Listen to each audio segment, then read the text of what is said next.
तो इस लेक्चर में आज हम कंटिन्यू कर रहे हैं फॉरेक्स में inter bank deals. Inter bank deals होते हैं जब दो एडी आपस में डीलिंग करते हैं, जैसे बाइंग और सेलिंग करनी है करेंसी की, तो उसको हम डिस्कस करते हैं। पहले देखते हैं मीनिंग क्या होता है इंटर बैंक डील्स का। तो इंटर बैंक डील्स तो are entered in between, so two authorized dealers who are also called ADs. It means अब दो ADs हैं, वो आपस में कुछ डीलिंग कर रहे हैं। what type of dealings वो देखते हैं। For example, we are given that there is our importer। तो इम्पोर्टर के केस में हमने देखा ही है, जैसे इम्पोर्टर ने करेंसी बाय करनी है, it means AD sells currency to importer.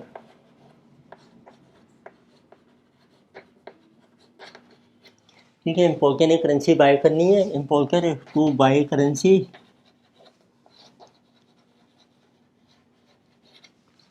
It mean AD will sell currency to this importer. But ये जो एडी है, AD will also buy this currency in the open market from other AD. तो AD ने जो currency sell करनी है, तो this so AD will also buy, उसको भी बाय करनी पड़ेगी, will also buy such currency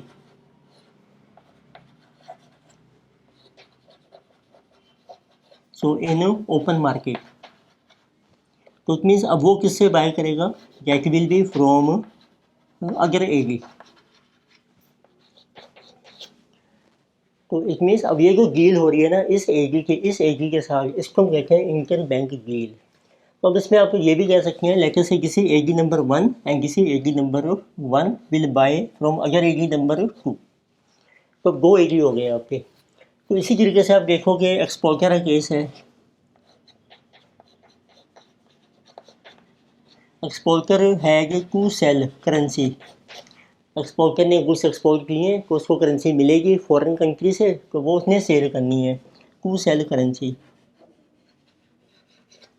it mean exporter sell करेगा एडी को, it mean AD will buy, तो एडी बाय जो currency so from exporter, exporter से बाय कर रहे हैं। और एडी भी बाय करके क्या करेगा, अपने बात नहीं रखेगा करेंसी, वो किसी और एडी को सेल करेगा। तो इट मीन्स तो नॉर्मल फिनोमिना है, हम कहते हैं एडी 1 विल सेल, उसने बाय करी कस्टमर से, customer exporter, and AD 1 will sell currency in open market. तो वो ओपन मार्केट में सेल करेगा टू अदर एडी। लेकिन से हुए जो एडी नंबर को। तो इस तरीके से आपकी डीलिंग चलती रहती है एडी के बीच में। तो फर्स्ट टाइप की जो डीलिंग्स हैं, जब हम इम्पोर्टर से बाय करके आके किसी दूसरे एडी को सेल कर रहे हैं, या पहले हम एक्सपोर्टर से करेंसी किसी और को थ्रू बाय कर रहे हैं या सेल कर रहे हैं, तो इस टाइप की डीलिंग को हम कहते हैं कवर डील्स। तो जब आप देखिए फर्स्ट टाइप की ट्रांजेक्शन है हमारी कवर डील्स। इसका दूसरा नाम है, इसको हम स्क्वायर डील भी कहते हैं, स्क्वायर डील। इट मीन्स जो भी करेंसी एडी ने सेल की है कस्टमर को, या एडी ने बाय की है कस्टमर से, वो दूसरे एडी के थ्रू उसको सेट ऑफ कर लेते हैं। तो कवर डील का मतलब होता है तो to cover position of currency. तो एडी की जो भी पोजीशन है ना करेंसी की, पोजीशन क्या है उसकी, जैसे उसने सेल करी है इम्पोर्टर को या उसने बाय किया एक्सपोर्टर से। पोजीशन मीन्स बाय और सेल। सो इज कवर्ड, तो इस पोजीशन को हम कवर करते हैं थ्रू, देखिए बाइंग की है तो आप उसको सेल कर लीजिए थ्रू सेल और बाय विद अदर एडी। दूसरे एडी के साथ हम इसको डील करते हैं। तो उसमें आपको फाइंड आउट करना होता है कि इस ट्रांजैक्शन में जब एडी ने कस्टमर के थ्रू करेंसी बाई या सेल की है और उसको दूसरे एडी को सेल या बाई किया है, उसमें कितना प्रॉफिट हो रहा है वो आप कैलकुलेट कर सकते हैं। तो व्हाट इज योर प्रॉफिट और लॉस टू 81, जो 81 है in case of cover deal. Profit loss का बेसिक फार्मूला वही है। 81 के लिए आपको देखना है कि उसका सेलिंग रेट क्या है, किस रेट पर उसने करेंसी सेल की है, और उसका बाइंग रेट क्या है।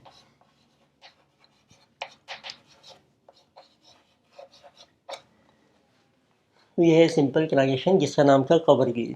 तो सेकंड टाइप की देखते हैं किस टाइप की डील्स करते हैं AD in between different ADs. तो सेकंड टाइप की डील्स आपको मिलेंगी जो एडी सेंटर करके हैं, उनका नाम है स्वैप डील्स।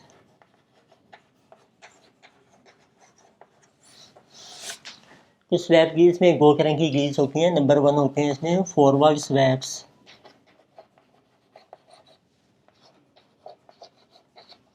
तो फॉरवर्ड में देखो क्या है, जैसे आपके पास टाइम पीरियड है पूरे ये 0 टाइम पीरियड और एक आपका टाइम पीरियड है 1, ये फ्यूचर का टाइम पीरियड है। मे बी 1 ईयर है, 3 मंथ्स है, 6 मंथ्स है। अब इसमें आपके पास यहाँ सपोर्ट रेट है, यहाँ फॉरवर्ड रेट है आपके पास FP। अब इसमें दो पॉसिबिलिटीज हो सकती हैं। तो इफ FP तो एक ग्रेटर देन है SP S0, ये जो स्पॉट रेट है। तो जैसे एडी ने कैलकुलेट किया फॉरवर्ड रेट, वो आपका ज़्यादा आ रहा है, तो एडी अपना एक डील करके प्रॉफिट अर्न करने के लिए एडी स्पॉट पर बाय करके करेंसी को एडी बाइज एट सपोर्ट। अब ये भी ध्यान आपको रखना है, जब एडी बाय कर रहे हैं ना, अब एडी 1 समझ के चलो। एडी किससे बाय कर रहा है? ओपन मार्केट में, इन ओपन मार्केट।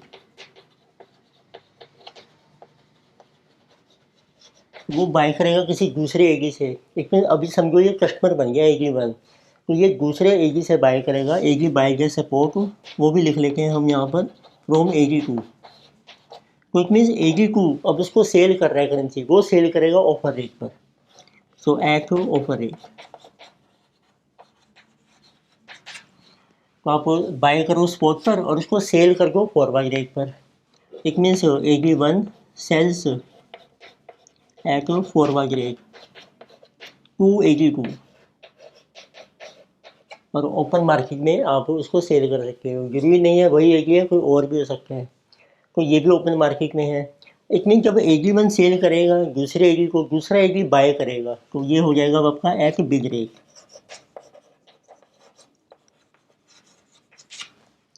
इट मीन जब एक ट्रांजेक्शन आपकी स्पॉट पर हो रही है, एक हो रही है फॉरवर्ड के ऊपर, उसको हम कहते हैं फॉरवर्ड स्वैप। स्वैप होता है एक्सचेंज कर रहे हैं, जो करेंसी बाई की है वो हमने सेल कर दी है। अच्छा, सेकंड पॉसिबिलिटी क्या हो सकती है आपकी? अब देखिए आपका forward rate, if forward rate is less then spot rate S0, फिर आप स्पॉट पर क्या करो, स्पॉट पे सेल कर दो 81। So sells at spot and 81 buy कर लेगा currency at forward rate FP।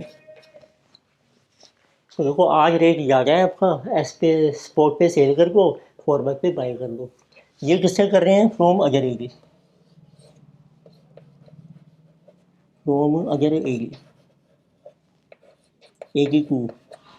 तो ये भी यही है, जब एडी 1 सेल कर रहा है एक में दूसरा एडी बाय कर रहा है, तो यहाँ बिग रेट लगेगा। जब एडी 1 बाय कर रहा है तो दूसरा एडी सेल कर रहा है, एक में ऑफर रेट।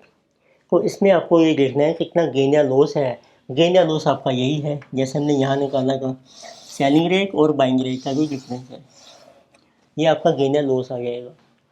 ठीक, तो आप कैलकुलेट कर सकते हैं वकील गेन और लॉस इन स्वैप की। और एक दूसरे टाइप की ट्रांजेक्शन होती हैं, उनको हम कहते हैं फॉरवर्ड टू फॉरवर्ड स्वैप्स।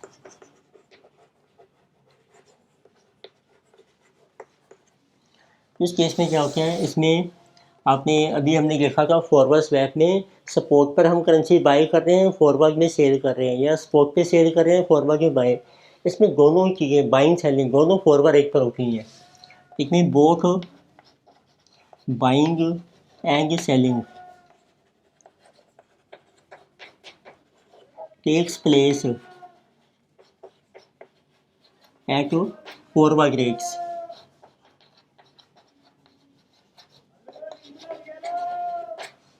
कुछ में जैसे आपको ये मेंशन किया है, time period 0, time period 1, time period 2। यहाँ आपका स्पॉट रेट है, इसको रख लेते हैं forward rate number 1, forward rate number 2। अब दो पॉसिबिलिटीज़ हैं आपकी। इफ़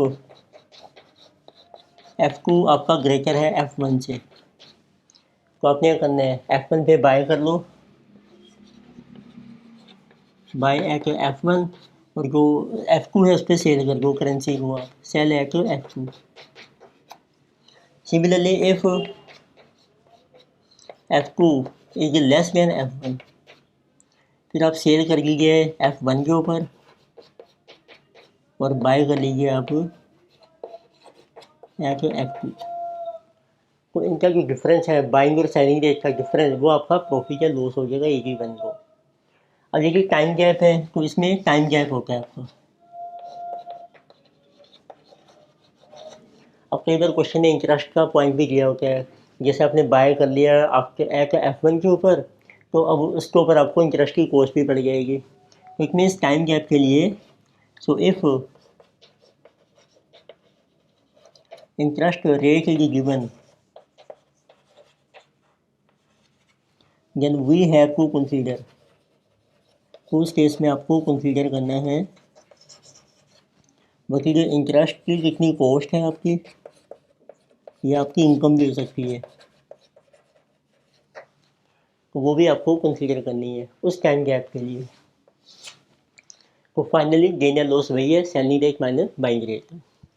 अब एक आती है इसमें थर्ड टाइप की ट्रांजेक्शन जो एडीज करके हैं। पहले हमने देखी कवर डील, दूसरी थी आपकी स्वैप डील्स, नंबर थर्ड। अच्छा, थर्ड टाइप की हमारी ट्रांजेक्शन होती है, एडी के बैंक अकाउंट्स होते हैं डिफरेंट कंट्रीज में, तो उनको हम कहते हैं फंडिंग ऑफ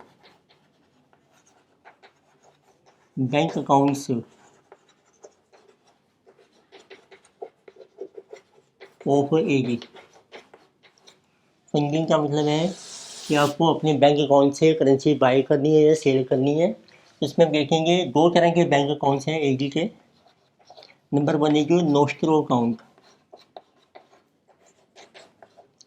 नोस्ट्रो अकाउंट होता है जब इंडियन एडी अपना किसी फॉरेन बैंक में अकाउंट ओपन करके है, तो किसी का जो तो फॉरेन करेंसी अकाउंट,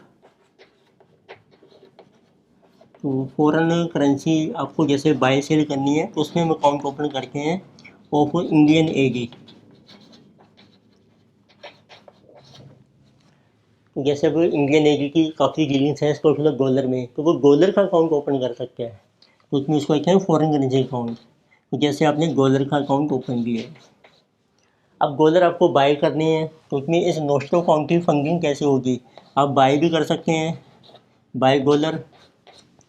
तो हम जब बाय करेंगे ना डॉलर किसी दूसरे एडी से, वो हमें सेल करेगा एट ऑफर रेट के ऊपर, एट ऑफर रेट। और आप सेल भी कर सकते हैं, सेल डॉलर। इसमें जब हम सेल कर रहे हैं दूसरे की बाय कर रहे हैं, that will be at bid rate. तो इसकी बेस पर आप कैलकुलेट कर सकते हो कि कितना अमाउंट है आपका ऑफ लोकल करेंसी।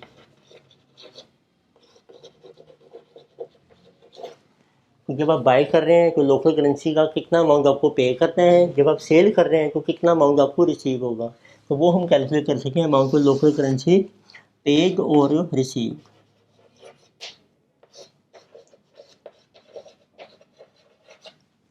अच्छा, इसी तरीके से कई बार है फॉरेन एडी जो है वो इंडिया में अकाउंट ओपन कर रहे हैं इंडियन करेंसी में, उसको हम कहते हैं, ये था नोस्ट्रो अकाउंट, उसका नाम है वोस्ट्रो अकाउंट।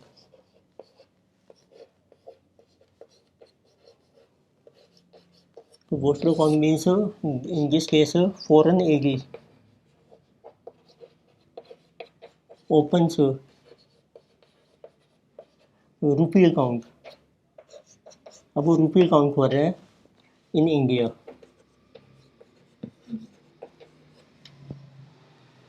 तो इस अकाउंट में अब उसको रुपी बाय कर सकता है, रुपी सेल कर सकता है। तो इस अकाउंट में अब उसको फैसिलिटी मिल जाएगी बाय रुपी और सेल रुपी। अब कई बार क्वेश्चन में ये पूछ लेते हैं आपसे कि जब आप करेंसी को बाय या सेल कर रहे हैं या फॉरेन एजी जो है वो रुपी को बाय सेल कर रहा है तो उसका कितना अमाउंट होगा दूसरी करेंसी में। तो ये नाम है वोस्ट्रो अकाउंट, ये है आपका नोस्ट्रो। ये है foreign currency account of Indian AD, ये है फॉरेन एजी का अकाउंट इंडियन रुपी में बिकॉज ऑफ रुपी। तो ये थी हमारी इंटर बैंक फीस। तो हम कुछ क्वेश्चन देखते हैं उससे आपको क्लियर होगा। तो लेके सी प्रॉब्लम नंबर 1, इसमें ये को मेंशन किया है Indian bank sells franc 1 million spot to a customer. तो एक इंडियन बैंक है, बैंक मीन्स जिसको हम एडी कहते हैं ऑथराइज डीलर। तो इंडियन बैंक ने सेल किए हैं सेल्स, तो जिसे फ्रैंक 1 मिलियन मीन्स 10 लाख, उसने सेल किए हैं टू ए कस्टमर और उसका रेट भी दिया है एट, रेट है आपका ₹6.40 पर फ्रैंक अकाउंट। तो इसमें जब एजी सेल कर रहा है करेंसी को, इट मीन्स जो कस्टमर है, कस्टमर उसको बाय कर रहा है, customer is buying. It mean customer must be importer. So at that point the flowing rates for being coated. तो आपको देखना है जब एजी ने सेल कर दिया करेंसी तो सेल करने के लिए उसको बाय भी करनी पड़ेगी। तो AD has to buy, it means buy का पर्पज होता है टू कवर दिस ट्रांजेक्शन। तो उस टाइम जो रेट है एक सपोर्ट पे हो रहा है सारा वो एक सपोर्ट, तो सपोर्ट पे ही आपको उसे बाय करना है। It mean when AG will buy from, किससे बाय करेगा वो, अगर एजी से, इट मीन्स फ्रॉम अगर एजी।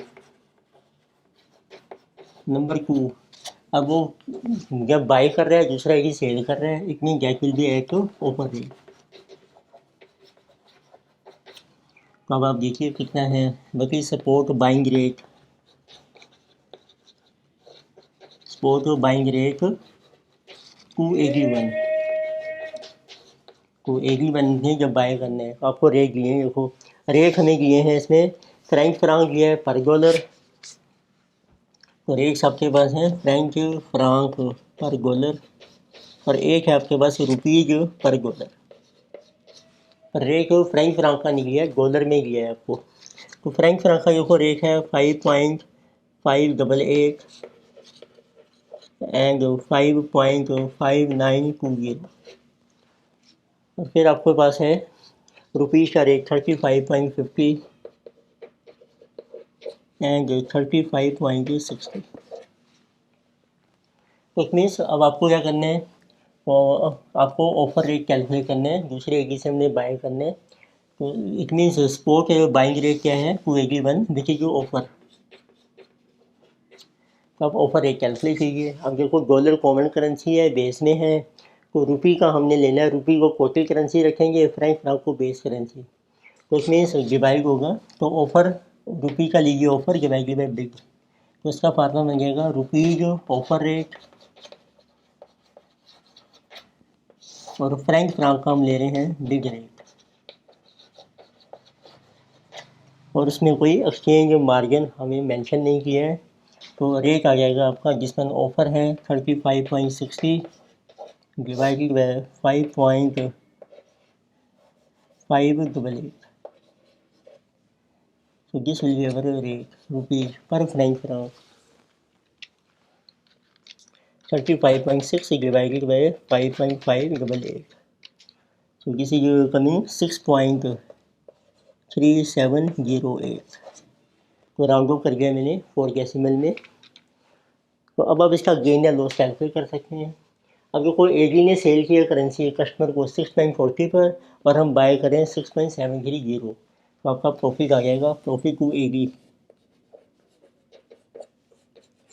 तो एडी को कितना प्रॉफिट हो रहा है, फार्मूला वही है सेलिंग रेट है 6.40 minus buying rate 6.3708। This is for 1 Frank. कितने फ्रैंक है आपके 10 लाख, इंटू कर दो 10 lakh. This is our profit in rupees.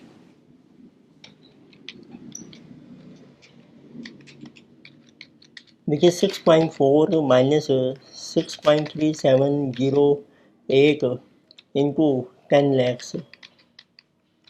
Profit is 29,200. तो इस डील में एजी को प्रॉफिट हो रहा है 29,200. Next we have problem second. इसमें देखो आपको मेंशन किया है your forex dealer had entered into a cross currency deal and had sold $5 lakhs against गैम एट रेट लिया गैम 1.44 per dollar for spot delivery. तो फॉरेक्स डीलर में एजी की बात कर रहे हैं. तो एजी ने करेंसी सेल कर दिया है. एजी हैड सोल्ड US डॉलर. तो this is our 5 lakh. So eight support rate आपको दिया है ऑफ गैम 1.44 पर US डॉलर. तो आपने डॉलर सेल कर दिए हैं. इट मीन एडी को रिसीव हो गए हैं game. However, later during the day, the market became volatile and the dealer in compliance with its top management decision had to square up the position by purchasing US dollar. अब next day market में काफ़ी fluctuation आ गई है. अब ये जो AD ने जिसने डॉलर सेल किए गए ये अपने डॉलर वापस खरीदना चाहता है. So AD wants to bye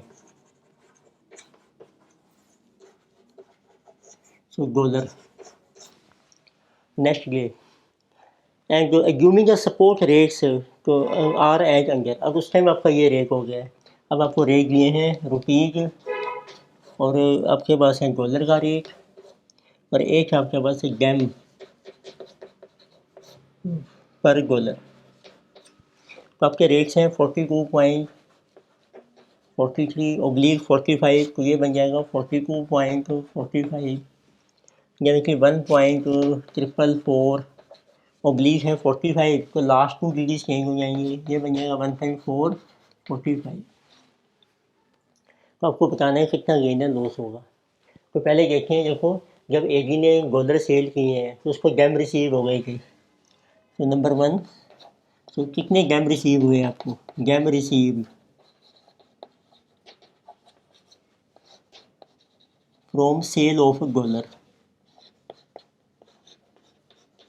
तो आपको इतने गैम मिले हैं 1.44 against $1. So against $5 lakh. How much गैम you have receive.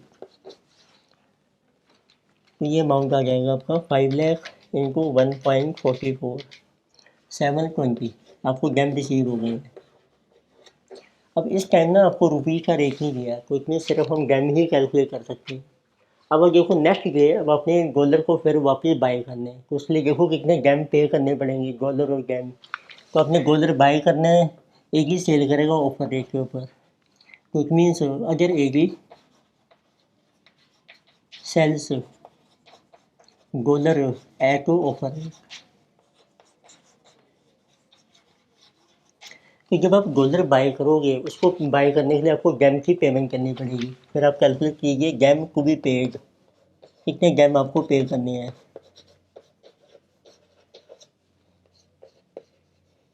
To buy dollar. Dollar को बाय करने के लिए. तो अब आप डॉलर बाय करेंगे ऑफर रेट के ऊपर 1.445. तो इट मीन्स अब आपको पेमेंट करनी है 1.445 गैम फॉर $5 लाख.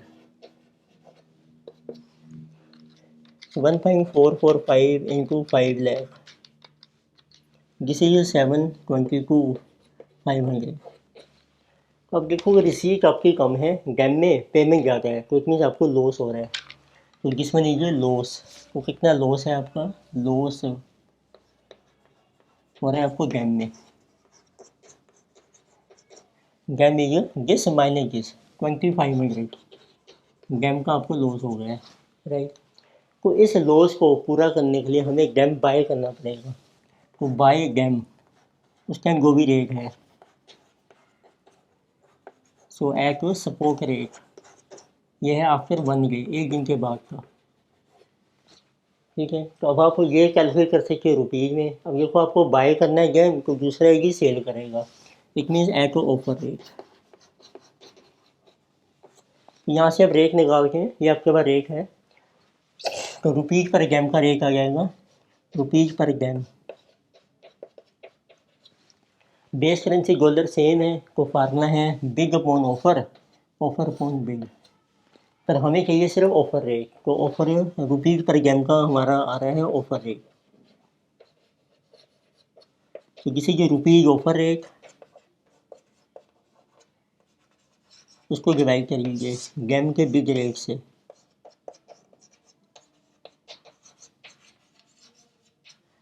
तो अब देखो रुपीज़ का ऑफर रेट है 42.45, ग्राम का बिग है 1.444।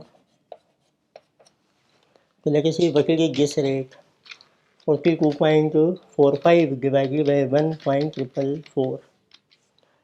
तो ये जो रेट आ रहा है आपका, जिसे 29.3975, तो उस ग्राम को अब आप 2500 का जो लॉस है उसको इस रेट पर आप बाय कर लीजिए। तो इट मीन्स वो आपका लॉस बन जाएगा रुपीज़ में। तो आप देखिए how much is loss in rupees.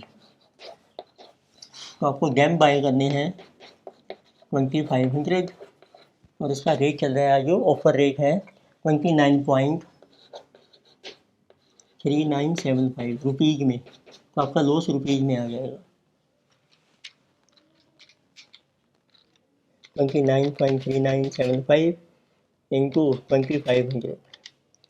तो दिस लॉस इज अवर 73,494। तो मैंने राउंड ऑफ कर दिया डेसिमल को, 494 का आपको लॉस है। तो अच्छा क्वेश्चन था। तो पहले आप क्वेश्चन समझिए आराम से, देखो आप क्वेश्चन, उसके बाद आप नोट डाउन करना शुरू कीजिए। पॉज आप कर सकते हो जब आप नोट डाउन कर रहे हैं, तो उससे आपको अच्छा बेटर समझ आएगा। तो नेक्स्ट कीजिए प्रॉब्लम नंबर 3। तो इसमें आपको मेंशन किया है, in international money market and international forward big for December 15 on pound sterling is dollar 1.2816 at the same time.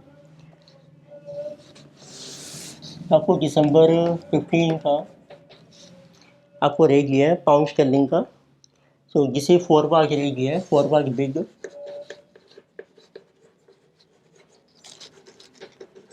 तो जिसे given to be dollar 1.2816 per pound, and at the same time that price of IMM sterling future for delivery on December, और इसी time का एक Stirling के future का भी rate दिया है आपको। सो स्टर्लिंग फ्यूचर, स्टर्लिंग होता है पाउंड, पाउंड को हम स्टर्लिंग भी कहते हैं। तो इसका जो फ्यूचर है उसका रेट है दिसंबर 15 को, जिसे जो विजन से FT, तो ये आपको दिया है डॉलर, तो 1.2806। The contract size of pound sterling है, जो इसका जो लॉट साइज है पाउंड स्टर्लिंग का साइज है आपका pound 62,500। So how could the dealer use arbitrage in profit from this situation and how much profit is around. आपको देखना है कि आर्बिट्रेज स्ट्रेटेजी आपकी क्या बनती है फ्यूचर के थ्रू, और उसके थ्रू आपको कितना प्रॉफिट होगा। अब देखिए अब इसमें, अब जो फ्यूचर का रेट है, since future rate, future rate है आपका FT, FT जो है 1.2806 है, ये 2816 है, is less than forward rate. तो इट मीन जो फ्यूचर्स हैं आपके, they are under priced, futures are under priced. तो आपकी आर्बिट्रेज स्ट्रेटेजी बन सकती है कि आपको फ्यूचर्स को बाय करना है, बाद में हम उसको सेटल कर देंगे, उस टाइम जो रेट होगा फॉरवर्ड पे। तो it means today buy futures, तो आपको बाय करने हैं futures, and later on then sell, उसको सेल कर दीजिए। तो बची अगर प्रॉफिट, वो आप कैलकुलेट कर सकते हैं। तो सेल होगा फॉरवर्ड रेट 1.2816, बाई किया आपने 1.2806, ये आपका गेन आ गया डॉलर्स में, जिसे जो 0.0010 इंटू अब आप देखो कितने फीचर्स आपने सेल किए हैं, तो ये कुछ नहीं मेंशन किया है, it means this is only one feature. तो उसके लॉट साइज से मल्टीप्लाई कर रखे हैं 62,500। तो ये आपका गेन आ जाएगा डॉलर्स में, आपको गेन हो गया है 62.50, 62.50 डॉलर का आपको गेन हो जाएगा। तो कुछ सिंपल सी ट्रांजेक्शन दी है आपको। नेक्स्ट लेके से प्रॉब्लम 4, इसमें जो को मेंशन किया है Indian bank wants to fund their nostro account. तो एक इंडियन बैंक है, इसका एक नोस्ट्रो अकाउंट है। नोस्ट्रो अकाउंट का मतलब है ये हमारा फॉरेन करेंसी का अकाउंट है, उसकी फंडिंग करनी है जो कि यूएस कॉरेस्पॉन्डेंट यूएसए में है, मीन यूएस डॉलर में, और इसकी फंडिंग करनी है आपको यूएस डॉलर 5 लाख से अगेंस्ट रुपीज़। तो इसमें इस नोस्ट्रो अकाउंट के लिए आपको बाय करने हैं यूएस डॉलर 5 लाख। तो इट मीन्स जब इंडियन एग्री बाई करेगा तो जो दूसरा एग्री है वो सेल करेगा, it means that will be at offer rate. तो व्हेन इंटरबैंक रेट, अब इसके अंदर आपको रेट दिया ही है, सपोर्ट रेट मार्केट में, this is rupees 73.20-50, it means 73.50, ये आपका रेट है। The deal is struck determine an amount of Indian rupee to be credited to overseas bank account दोस्तों account that is being maintained with Indian bank. पर आपको ये determine करना है को इंडियन बैंक ने को, जैसे अब यूएस डॉलर बाई करने हैं तो उसके लिए आपको रुपी जो है पे करना पड़ेगा, इट हैज टू पे रुपी। तो ये रुपी जो है अब फॉरेन में जो अकाउंट है तो उसमें आपका पैसा रिसीव हो जाएगा, उनका जो वोस्ट्रो अकाउंट है इंडिया में। तो आप देख लीजिए, आपको बाय करने हैं AD will sell at offer rate, तो उसके लिए कितने रुपीज़ पे करने हैं आपको, जैसे कि डॉलर 5 लाख इंटू 73.50, तो ये आपके रुपीज़ आ गए। जैसे अब इंडियन बैंक का नोस्ट्रो अकाउंट है, ऐसे जो फॉरेन का एगी होगा यूएसए में तो उसका इंडिया में है अकाउंट रुपी में, वो है हमारा वोस्ट्रो अकाउंट। तो ये जो मनी है हम उसके वोस्ट्रो अकाउंट में डाल देंगे। तो इट मीन्स 5 इंटू 73.5, जिसकी कमी रुपीज 367,50,000, ये आपकी फंडिंग हो जाएगी। तो ऐसे देखिए आप क्वेश्चन नंबर 5 है, problem 5। New York bank wants to fund their account which is called vostro. ऐसे एक न्यूयॉर्क बैंक है, अब उसने फंडिंग करनी है अपने वोस्ट्रो अकाउंट की, उसका एक वोस्ट्रो अकाउंट है इंडिया में, इसका मतलब है ये है रुपी में इन इंडिया। उसकी फंडिंग करनी है with an Indian bank by rupees 10 million. तो इट मीन्स अब इस न्यूयॉर्क बैंक को बाय करने हैं बाय रुपीज 10 मिलियन, का मतलब है 100 lakh.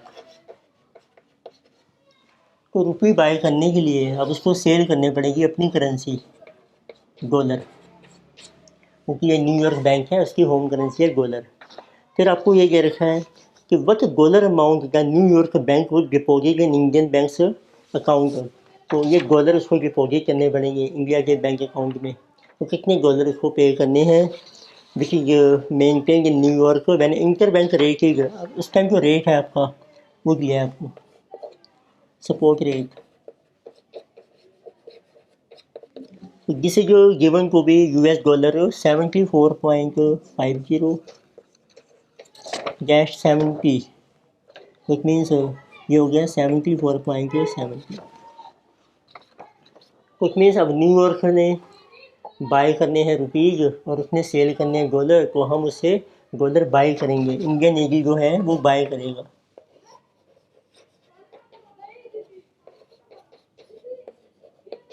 Indian AD will buy dollar, तो वो बाय करेगा बिग रेट पर। तो अब इसकी वैल्यू कैलकुलेट कर सकते हैं। तो it means rupees 100 lakh,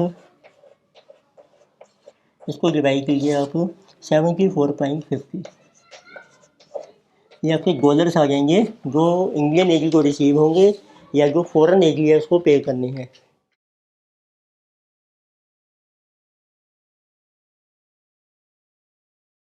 this is 134,228.2। ये हमने कुछ एग्जांपल्स या एग्जामिनेशन प्रॉब्लम डिस्कस की हैं इंटरबैंक डील्स की। तो नेक्स्ट लेक्चर में और एग्जामिनेशन प्रॉब्लम्स हम कंटिन्यू करेंगे। Thank you.